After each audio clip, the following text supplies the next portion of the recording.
Sagantaa ajaa'ibaadhaa galgala kana qabannee isiniif dhiyaannee jirra.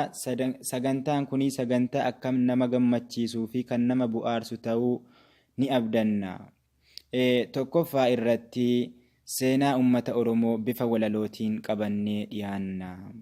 Lammaffaa irratti seenaa Jawaar Muhammad isiniif ibsina. Sadaffaa irratti seenaa Dr. Abiyyi isiniif ibsina. Afraffaa irratti seenaa kabajamoo fi jaallatamoo Lammaa Magarsaa isiniif ibsina. Shanaffaa xumura sagantaa keenyaa irratti ammas irra deebi'uudhaan seenaa Dr. Abiyyi isinitti himuudhaan xumurra. Amma xumura sagantaa keenyaatti nu waliin turaa isiniin jenna. Amma bal'ina gara oduu. Yaa Oromoo, nuti saba tokko kan baranaa jiruun akka tokko diinni karaa dhabeessee ni rakko.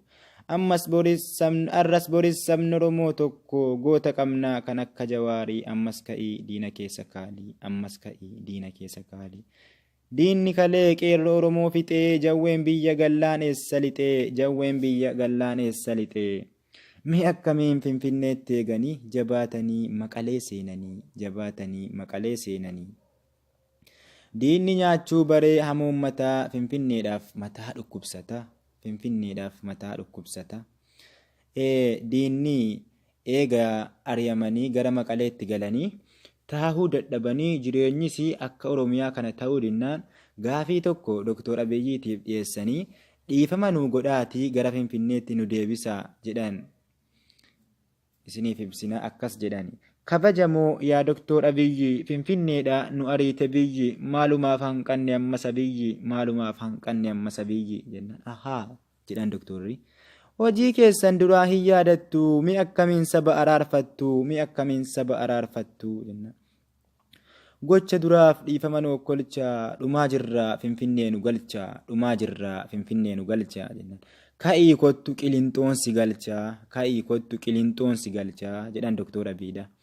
Amma bal'ina gara seenaa obbo Lammaa Magarsaatti dabarfanna.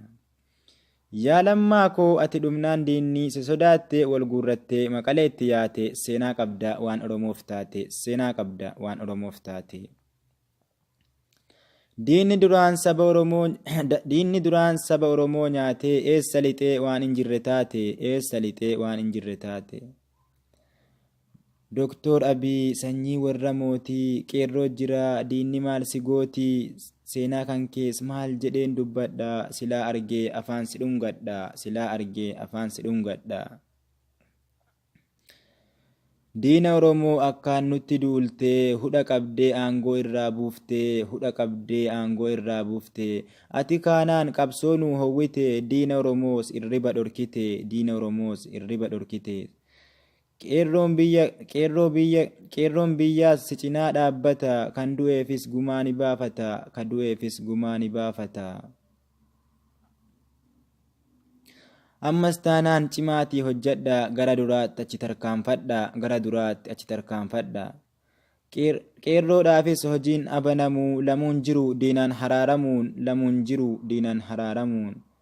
Kan duutanis seenaan si yaadata sabni jira gumaa kee baafata.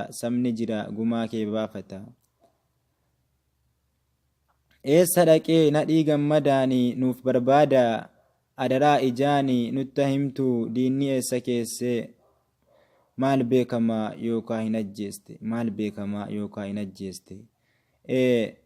Sagantaan keenya asuma irratti dhaabbata. Hanga sagantaa haaraadhaan walitti deebinutti turtii gaarii isiniin jenna. Sheer godhaatii waliif dabarsa ergaa gaarii irraa hubattuu jechuudha. Seenaa gootota keenyaa fi seenaa Oromoo kanarraa hubattuu galatooma ulfaadha.